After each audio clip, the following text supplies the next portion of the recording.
What's up, guys? Welcome in to another edition of Bogey Free. This week we are coming at you with some Farmers Insurance Open action. So get ready for those commercials all week, every commercial break. I am joined, as always, by Anthony Amico, who you can find on Twitter at Amixta. No Evan again this week, so we're just flying solo. What's going on, Amico? How we doing? Yeah, we're rolling the duos, we're running it back. And I'm excited, man. Farmers is good. We're getting into like a good swing of golf. I love this tournament. I love waste management. So I'm really excited for these next couple weeks. Yeah, for sure. This isn't as annoying because it's just two courses and it's a little bit more manageable. Like last week, I feel like people spent a ton of energy trying to figure out like what course rotate, and this week too, we'll get into it, but what course rotation, how teeing off early, teeing off late, is there an advantage here? Like we're looking for these like 0.5% edges. And I think last week kind of showed you like when the carnage happens, like you're screwed no matter what you do. Yep. So if you got 6 of 6 through last week, congrats. I certainly did not. Nobody in the listener league did. Of course, they started at Cut Sweats. They started tracking the listener leagues, and we came in at 0 out of 50, 6 of 6s. So we're gonna have to bump that up this week. I do not need to hear from Pat or Gup or anybody else about how their listeners destroyed us. And chances are you probably listen to those shows also. But if you enter this contest, get a 6 of 6 for me. All right. Hopefully me and Anthony will do the same. As far as the listener league goes, speaking of Cut Sweats, Nelson Adcock, who runs Cut Sweats, is our winner this week. He eked out M Glass 27 by 1.5 with a really solid lineup. Henley did him in, but outside of that, he had I think all guys in the top 30-ish. Rose 34th. So solid lineup, 5 of 6. Got the job done this week. So good on him. A couple familiar names up at the top there too.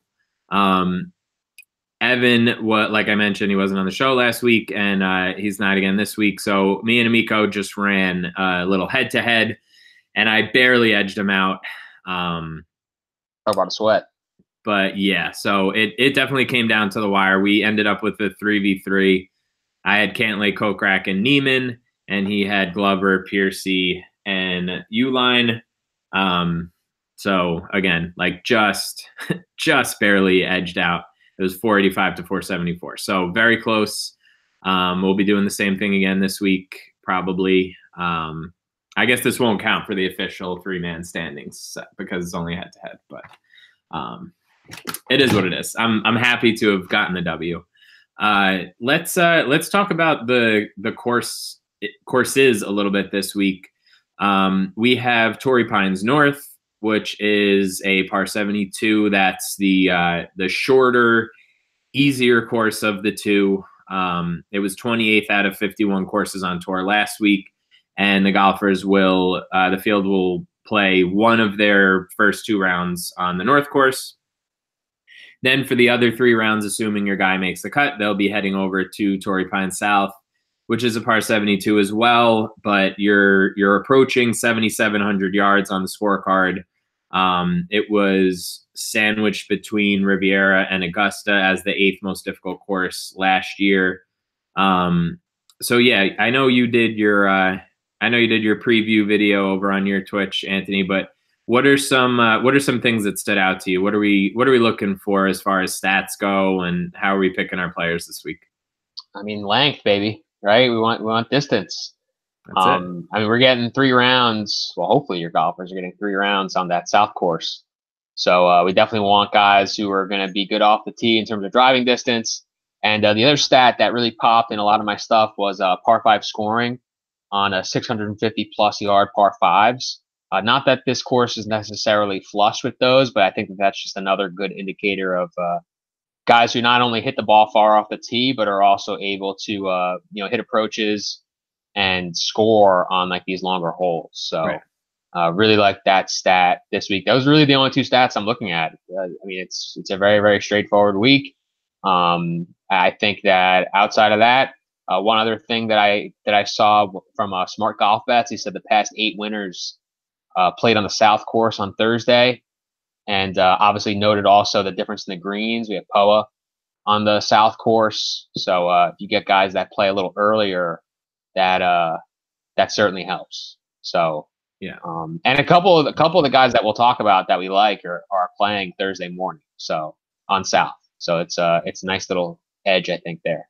Right. Yeah. And it's definitely like I said before, it's like, we're finding these little edges, hopefully.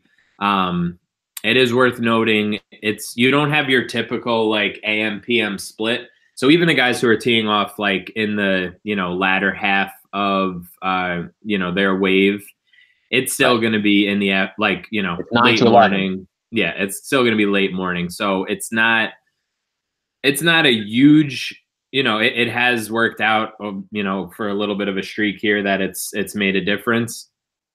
I wouldn't go crazy if you really love a guy. I think it's okay to, take one that's teeing off a little bit later or whatever. But yeah, those things are important. It's definitely distance heavy.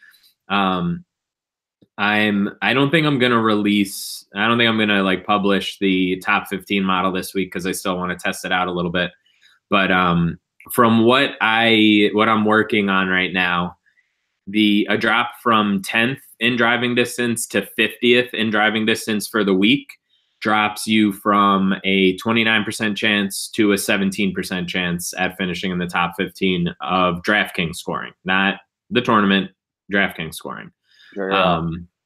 So yeah, it's important, and there's definitely some guys that we can look at both from a value perspective and some of the studs that really have a good fit here, that hopefully will make us some money this week. So let's jump right into it. We have our chalky options in the 9,500 and up range. I just ran them again this evening. As of the second run of the projections, it looks like I have Finau and some guy named Tiger as the top 2 owned guys. I use that joke all the time. You're going to have to get used to it. I do it every time I write them up. Either some guy named Eldrick or some guy named Tiger, whatever it is. They're shaping up to be the 2 most owned guys in this range. So what are you doing with those 2? Are you interested at all? One or the other, neither, both? What are we looking at?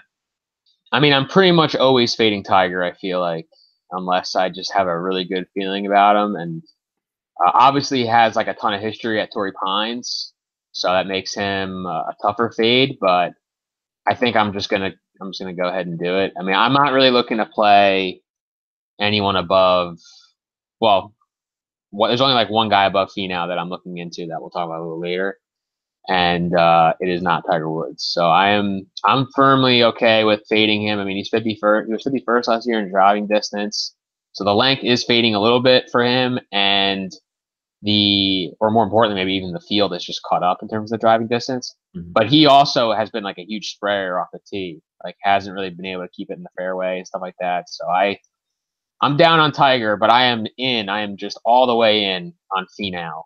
I mean, 6th in driving distance last year, 16th in par 5 scoring on those 650 plus yard par 5. So he gets one of the best outcomes, like one of the best stat outcomes of the week. And he's in decent form. Like, obviously hasn't played a ton of golf, but does have a top 2 finish. And he's played really well here, which is, I know, again, I will mention this every week, not your favorite thing, but he is top 6 each of the last 2 years here. And again, the fact that the course fits his play style very well is obviously a factor. So love Finau. I think in cash, it's definitely reasonable for him to be the highest priced golfer that you roll with this week. Yeah, I agree. I'm pretty sure, I don't know, probably from like March on last year, I think I went like at least 75% Finau every single week. Sure. And it maybe burned me like 3 times. Like he just had an unbelievable year. He, everybody wants to joke about the fact that he doesn't have that, have that win. But yeah, I'm not that concerned. 9,900 in this field. Since the last time that he missed a cut, he's made 14 starts and finished in the top 10 8 times. Like, give me every little bit of fee now. And he's also in the top 3. If you saw my tweet from the other night, he's in the top 3 as far as chances at a top 15 in the model that I built out. So I'm willing to at least double, if not triple, if not go 100% on the field. So yeah, I'm definitely going to be playing some fee now. I can't really ever get behind like a total fade of Tiger. I'll probably be like, right now I have him a little bit over 20%. So maybe if maybe I'll go like 10% just to have a little bit of exposure to him. But I agree. I think that there's, I think I'd rather maybe just pay up a little bit more or dip down a little bit and not, have a similar range of outcomes and not the same ownership. But we'll get into those guys in a little bit. As we keep going. Can I ask you a question before we move on? Yeah. What do you got? So we obviously both really like Finau, but I feel like in PGA we're always really pushing this idea of like not playing the chalk guys. Like, do you care in tournaments on Finau? No. The only reason I don't is because I think that I don't really know how to say it. I think that it's okay to eat the chalk, the expensive chalk, especially in certain situations. I think this is one of them.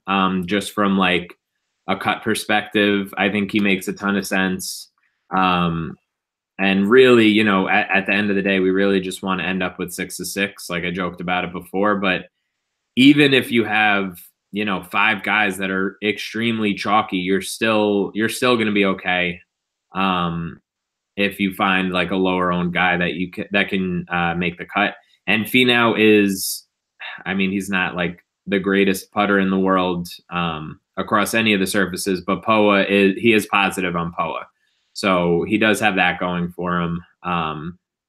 Maybe you could, if you're saying that it was Bermuda, maybe you could, go that angle and fade a little bit, but I have no problem this week eating that chalk. I wouldn't put both Finau and Woods in the same lineup. I think that's maybe excessive. Like, sure, 2 of the top 5 owned guys is probably too much, but yeah, I would definitely, I think it's okay to roster Finau this week.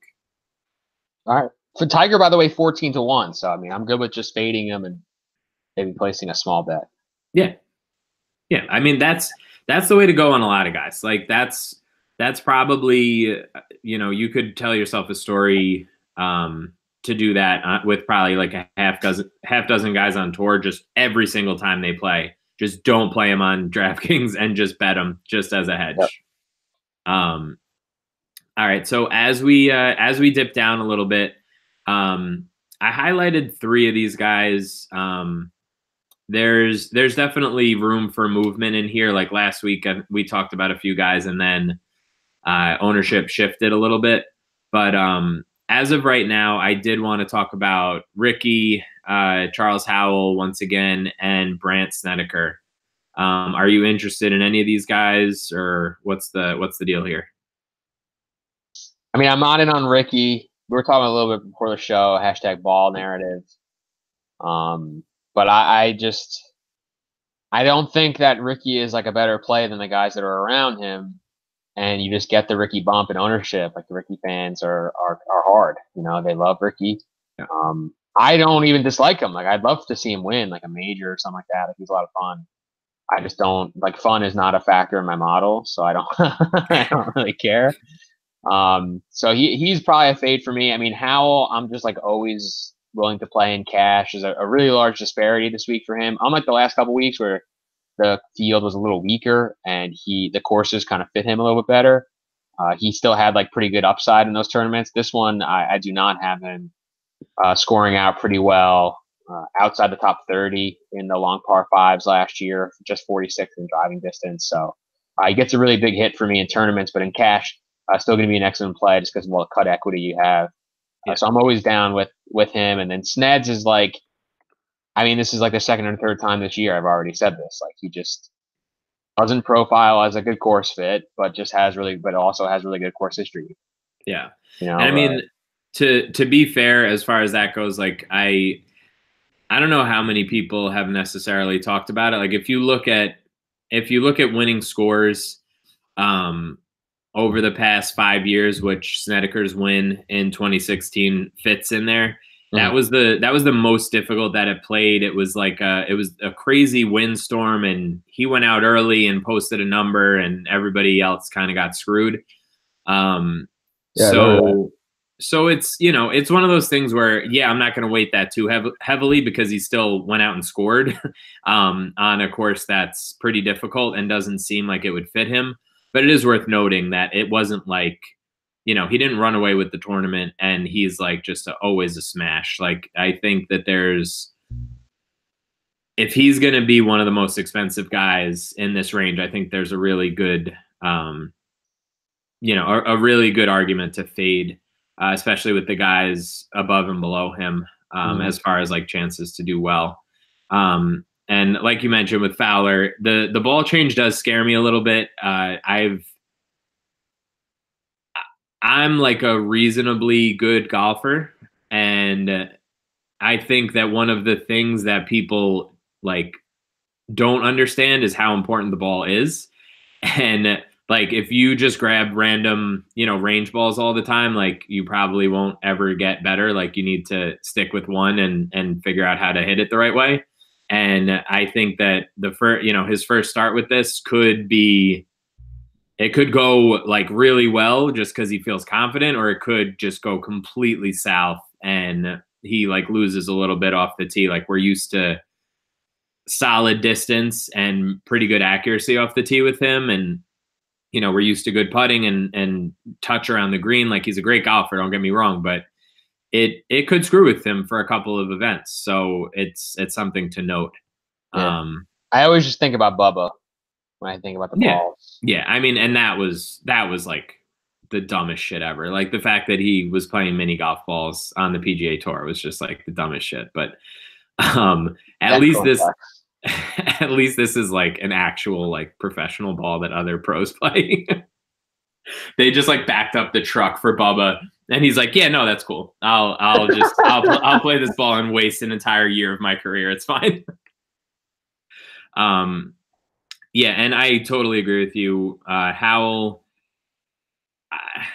I think because of who he's around, he has, it seems like he has a lot less upside for good reason.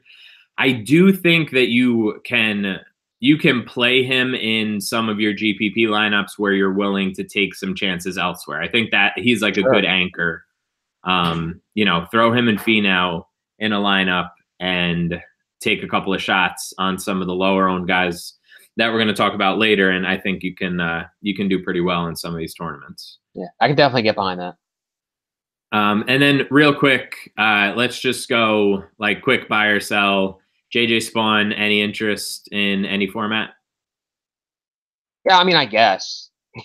he has like one of the best Vegas ratings of the week and decent course history. Like he played well later last year, but nothing else really stands out to me. Like I'm not going to go out of my way to play him, I guess, basically.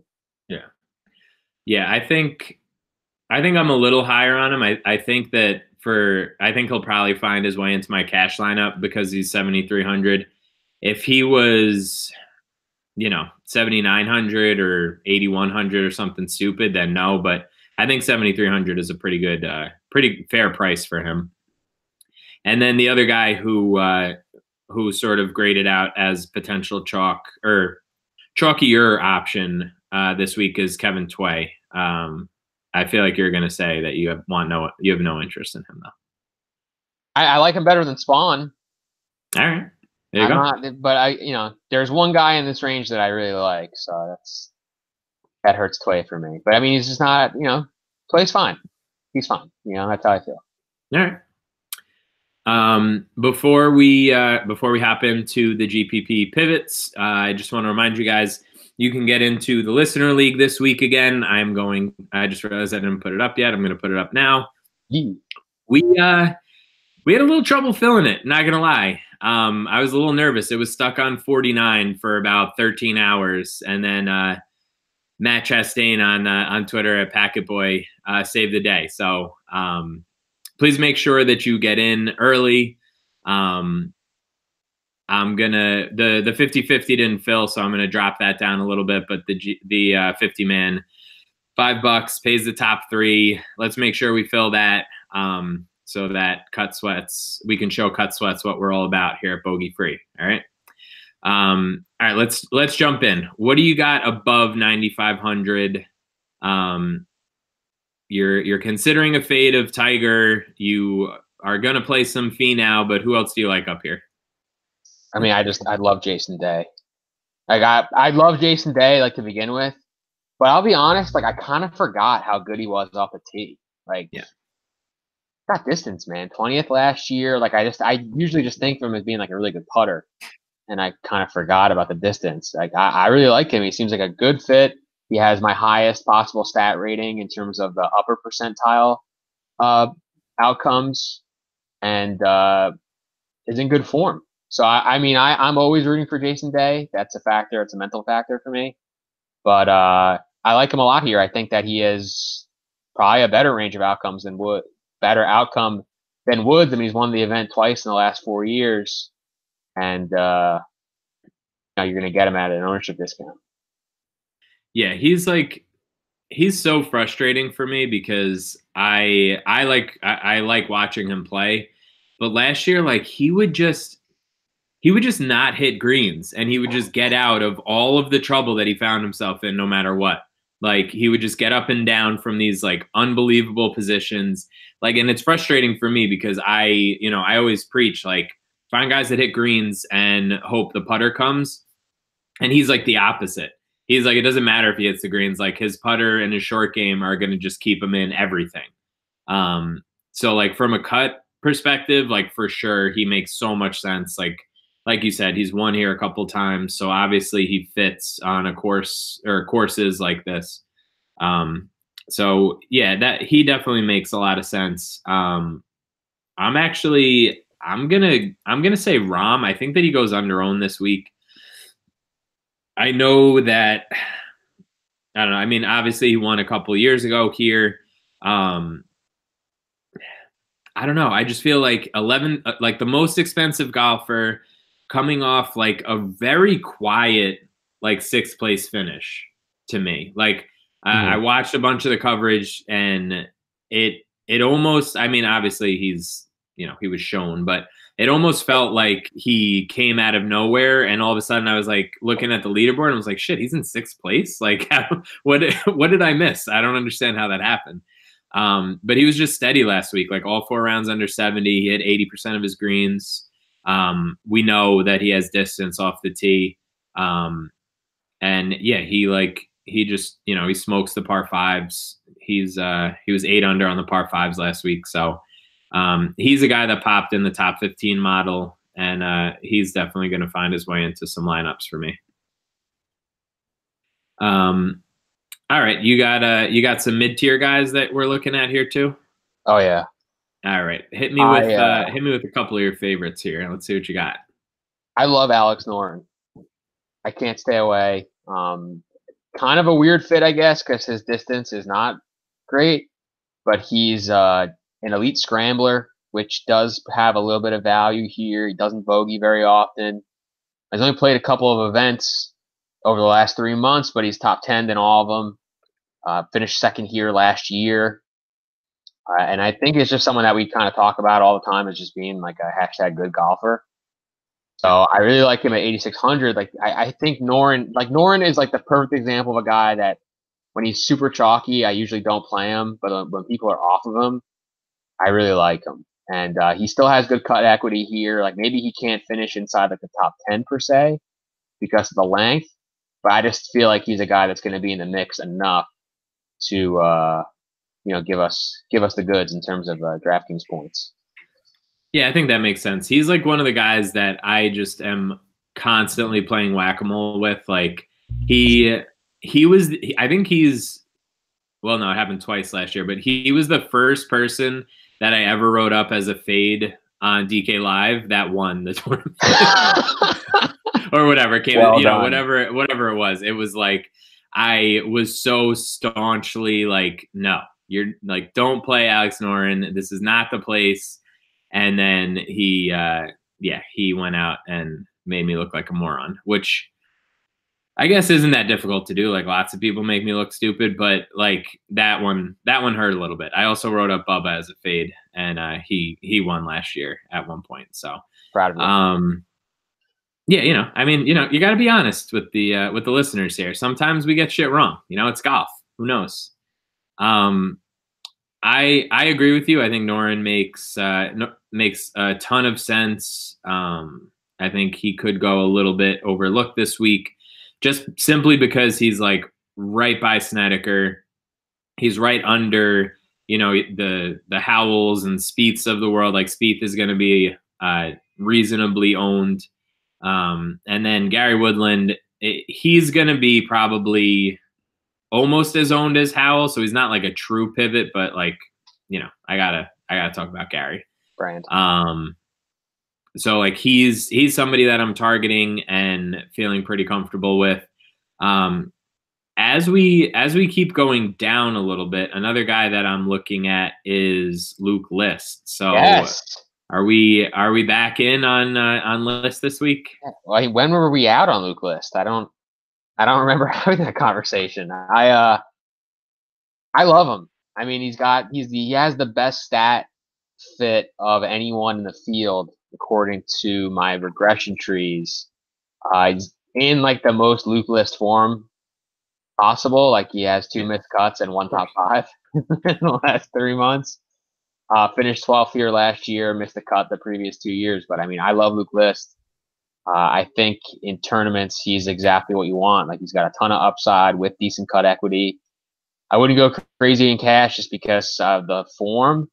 But I mean, if you want distance, he's got distance. Yeah. Yeah, and he's second in the top 15 model that I built out. And anytime a guy is in the 7,000s and rates that highly for me, like I'm gonna just back up the truck and play him everywhere. A guy that I didn't mention in the chalk section who is trending up between the last two runs of the ownership projections. Hideki Matsuyama is only $8,000 this week. He played like reasonably well last week. Like he hit 3/4 of his greens.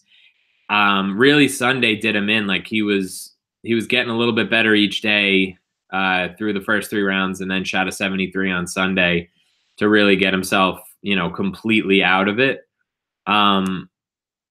As far as putting goes, like we know he just doesn't know how to putt. Like he's never seen a putt he could read. Like it's the most frustrating thing in the world. Like you'll see pictures of him with like 4 putters on the practice screen, like on Wednesday night, and you're just like, fuck, how am I going to roster this guy?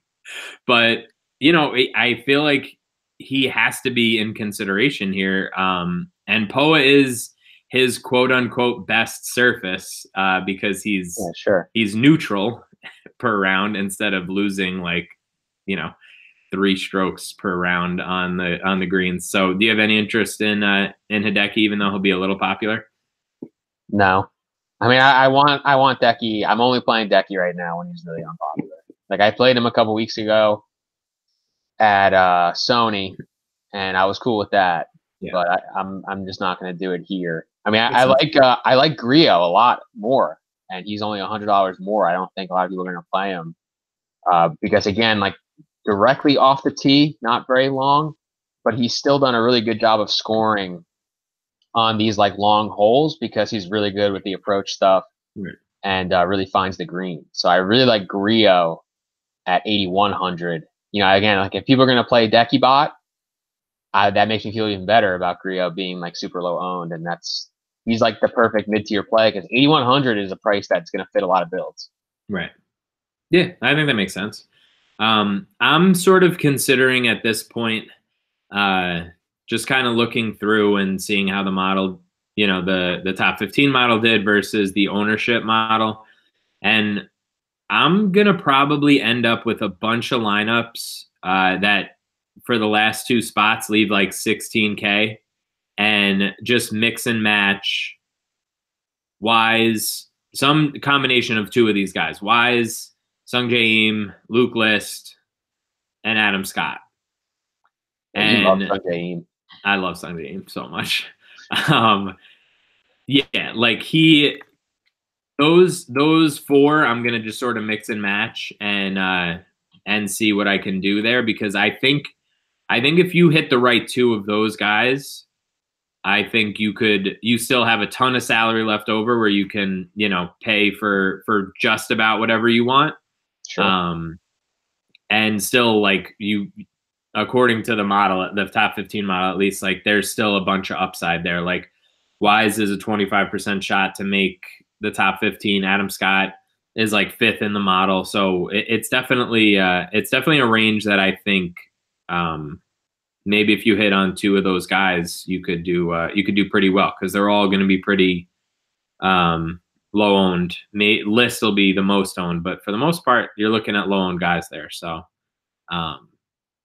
people just hate Adam Scott. Like, Well, of course. it's wild, and it's completely understandable. But it's just funny because I feel like sometimes you just have to get out of your own way and just be like, I know this is going to be tilting, but like it's probably going to end okay for me. I'm actually I'm pretty surprised that Adam Scott's never played here. Yeah, I feel like I could be completely talking out of my ass right now because it happens from time to time, but I feel like he usually starts his season like later.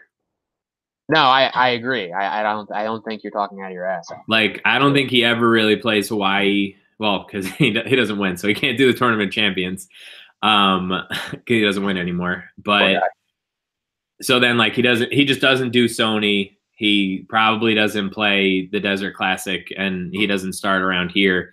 He probably maybe comes over for like Pebble sometimes, and outside of that, probably starts in like the Texas swing and gets into it in Florida as well. So again, that could be completely wrong. So don't fact check that. Just listen, follow me blindly and listen. I like it. So we got to talk about my dude. Sung Jae. No, my other dude. It is. I know I said it last week. I was a week early. Yeah, I apologize, but it's Neiman week. It's Neiman week. The reason why I think I was led astray last week is just simply like I didn't believe that the putting that the surface splits were real. And I'm beginning to think that maybe we just don't play Neiman on Bermuda anymore. Like it's awful. Like it's worse than Hideki on any surface. Like it's like one of the worst that I've ever seen. So I'm not going to play him on Bermuda until he proves otherwise. But this is the week. We're doing it. Whatever makes you happy, man. Don't talk me out of it. Why? I mean, I can't. I tried talking you out of it last week. You still did it. Yeah, that's a valid point. Right now, I have him at a 36% chance to make the top 15. So I like him quite a bit, especially as a pivot off of Spawn. And then right there as well, like Harold Varner, I think deserves some attention as well. Do you have any love for him? Yeah, I mean, he's a 79 in my cash model. That's pretty good. That works. Yeah, so I don't hate him. He's in decent form. He's got decent cut equity. Again, like probably not a guy that can get you like a top 10, but if he got you like a top 25, that feels feasible and would obviously be valuable. So I can get down with HV3. And he's swaggy too. Like he's just fun to like watch and root for. He's discount Ricky Fowler. He's arbitrage. Like if Ricky Fowler wasn't popular, he'd be Harold Varner III. Um, the guy That's a wild take. People are gonna be pissed at you for that. I don't care. Come at me, haters.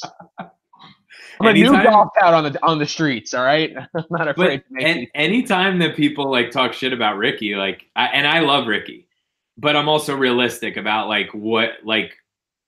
There's just something there that he doesn't get over the hump. You know what I mean? Like Sure. it's there. You can't deny that.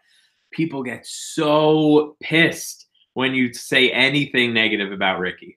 But whatever. I don't want to spend too much time on that. But it's just funny to see like who gets that kind of treatment and who you can just shit on no matter what, and like it's fine. Well, the two guys that I really like in this range, one for cash and one for tournaments. Harris English is the $7,300 cash play you need this week. All right. Decent cut equity, doesn't give you like a ton of upside, but has actually played like really well here. Even though like I think last week we were just talking about how he's kind of like struggled, but like this has been a good course for him. I mean, 2 straight top 15s, 3 in the last 4 years. And he's playing decent golf. I mean, he's made 2 straight cuts in just like the last couple of weeks, but over the last 3 months, he's 5 for 5. Yeah. And made cuts. I mean, that's kind of all you want in cash from a guy that's 7,300.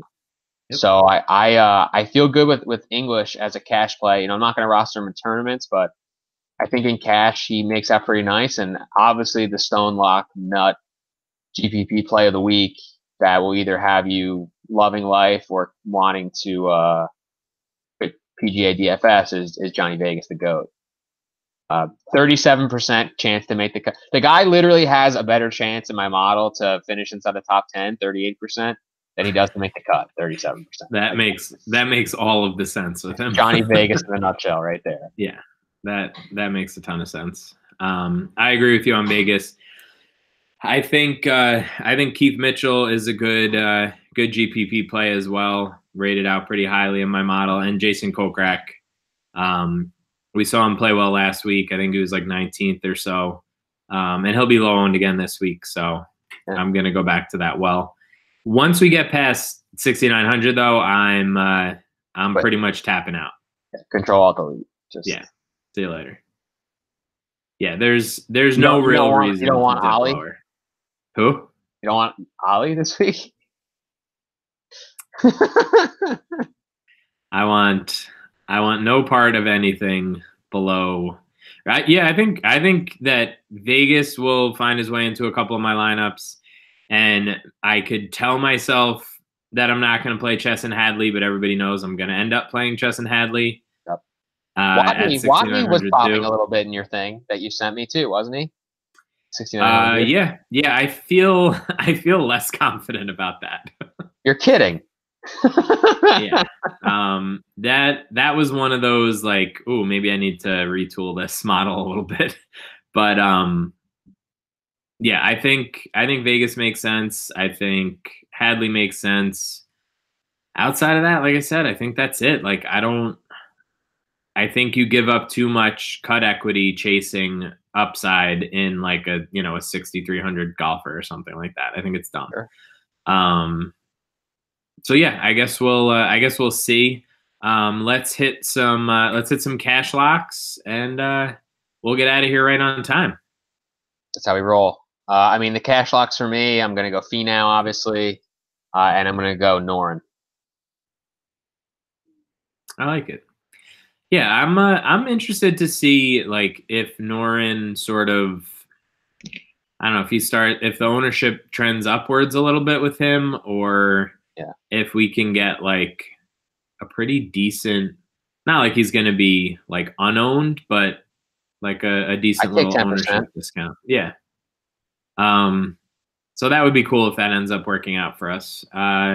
Yeah, I'm going to go, obviously, I play almost 100% Finau every week that he's in the field, so I can't really not include him there. I'm sure Blair at RotoViz is going to start getting pissed when I keep putting Finau as my cover boy, but it's going to happen, so sorry. And I mean, like, the cop-out answer would just be, like, to say, like, Gary, too. Don't do it. But I don't really want to go, like, 2 guys over 9K. Oh man, this is tough. You know what? I'm gonna stick with my conviction here, and I'm just gonna go ahead and say Luke List. Yes, Matt. Going Yeah. where I was not bold enough to go. I like it. Yeah, I think it's gonna be List and Woodland. Um, Still leaves you, some salary to play around with. I don't want to hamstring you guys if you're actually following along with this. Um, but yeah, so I think that's going to do it. Again, make sure you hop into the listener league. Make sure you're following us on Twitter. Myself at Matt Jones TFR, Anthony at Amixta, and good luck this week. And we will talk soon. See Let's ya. go. Let's go. Let's go.